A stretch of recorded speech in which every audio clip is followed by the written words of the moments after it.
Marcus was a quiet, kind man in his early 30s. He wore a clean suit and carried himself with respect. As a professional driver for a luxury car company, he was always on time, always polite. He didn't say much unless spoken to, but when he did speak, people noticed his calm, clear voice. Marcus believed in doing his job with pride, even when people didn't treat him the same. Claire was in her late 50s. She wore diamonds, spoke with a sharp voice, and expected everything to be perfect. She was the kind of woman who didn't shout, but her words could still cut deep. She often said she had preferences, but those preferences usually meant she didn't want people like Marcus around. She saw herself as better than others, even if she never said it out loud. The hotel staff saw everything but rarely got involved. The bellboy, a young man with kind eyes, always tried to help without causing trouble. The front desk clerk stayed quiet, but watched carefully. They were used to wealthy guests like Claire, and the way people like Marcus were sometimes treated. Then there was Miss Bennet. She looked like any other guest. Simple clothes, soft smile. But she was different. She owned the hotel. She believed in fairness, not just for guests, but for everyone. Most people didn't know who she was, until she decided to speak up, and when she did, things always changed. It was a warm Friday afternoon, when Marcus pulled up in front of the Grand Royal Hotel. He stepped out of the sleek black car and checked his tablet. He was there to pick up a guest named Claire Hastings, VIP status, headed to an important evening event. As Marcus stood by the car, holding the door open, Claire walked out of the hotel lobby. She wore a long silk scarf and large sunglasses. She glanced at Marcus, then quickly looked away. "You must be mistaken," she said sharply. "Where's the real driver?"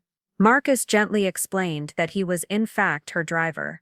The car, the time, the name, all matched, but Claire shook her head. "This can't be right," she said louder, looking around at the staff. "I requested a professional." The front desk clerk stepped forward and quietly confirmed the booking. Everything was correct, but Claire crossed her arms and refused to move. "I'm not getting into that car," she said, her voice rising.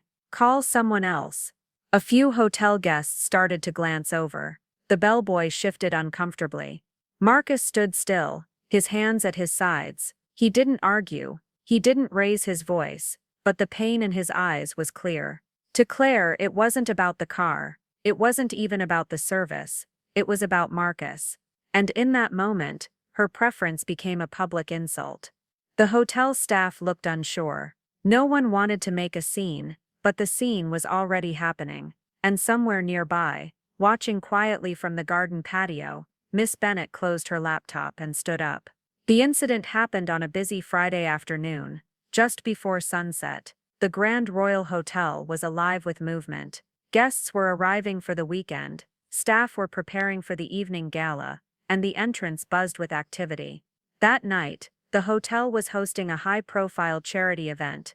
Important people from across the city were coming. Expensive cars pulled in one after another. Photographers were already setting up near the front steps. Claire Hastings was one of the gala's featured guests. Her name was printed in gold on the invitation list. She had spoken at past events, donated large checks, and always made sure people knew who she was.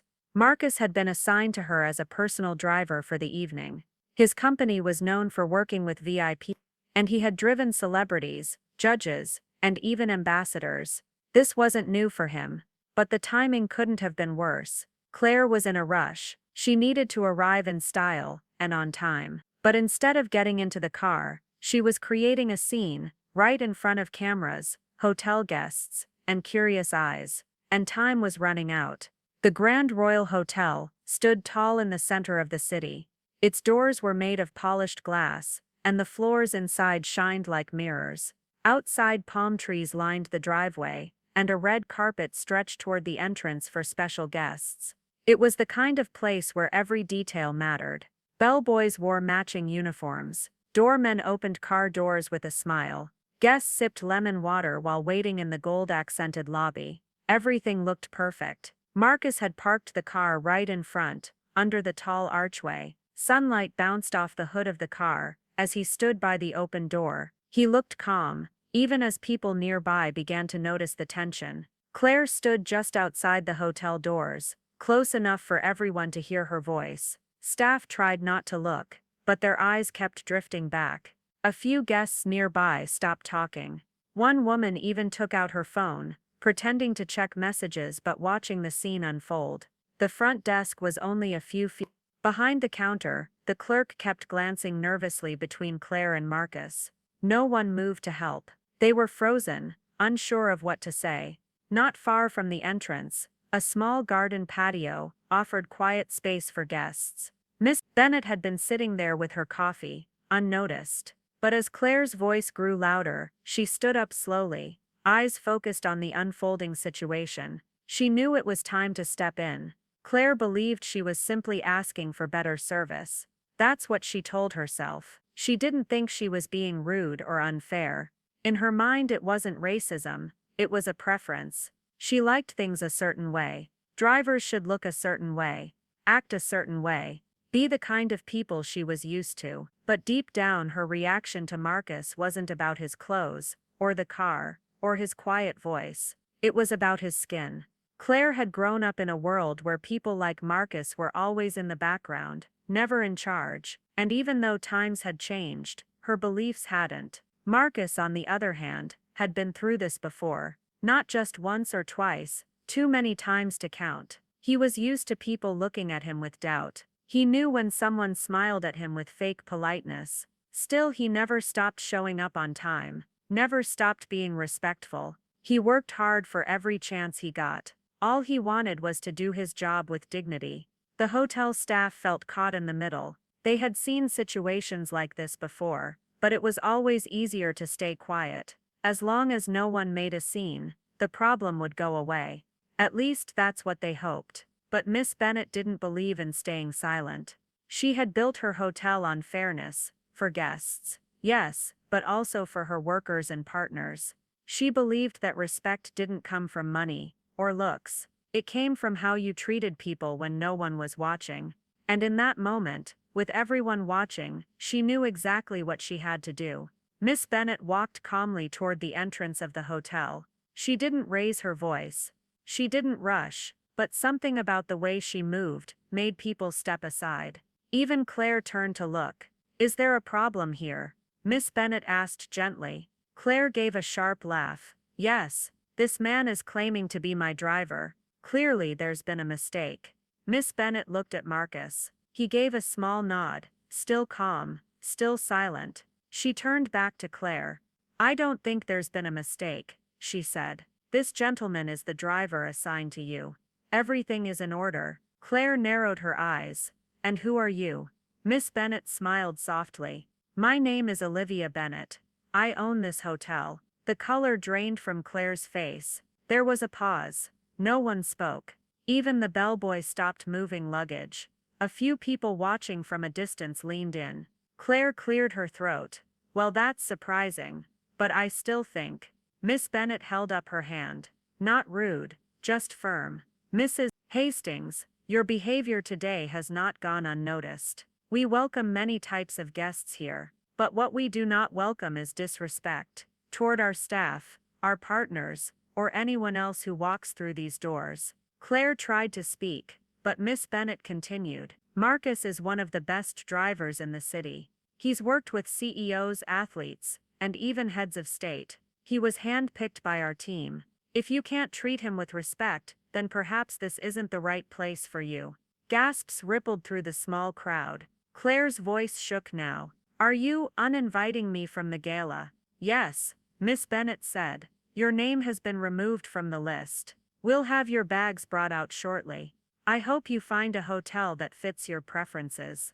For the first time, Claire was speechless. She turned and walked back inside, face tight with anger and embarrassment. Marcus stood still, unsure of what to say. Miss Bennet turned to him. "Thank you for staying calm. I'm sorry you were treated that way. You handled it with more grace than most people could." He nodded quietly. "I appreciate that." She smiled. "Actually, I was going to reach out next week. I'm creating a private driving team just for VIP guests. I want you to lead it." Marcus's eyes widened. "Really? "You've earned it," she said. "People like Claire think power is about money, but real power is in how you carry yourself." Marcus gave a small smile. He didn't say much, but in that moment, he didn't need to. As he walked back to his car, the staff around him gave small nods, quiet smiles, respect without words. The hotel entrance returned to normal, but something was different now. Everyone had seen what happened, and they wouldn't forget it. That evening the sun dipped behind the tall buildings. The front of the Grand Royal Hotel was calm again. The red carpet was still rolled out, cars still pulled up. Laughter floated from the lobby, but something had changed.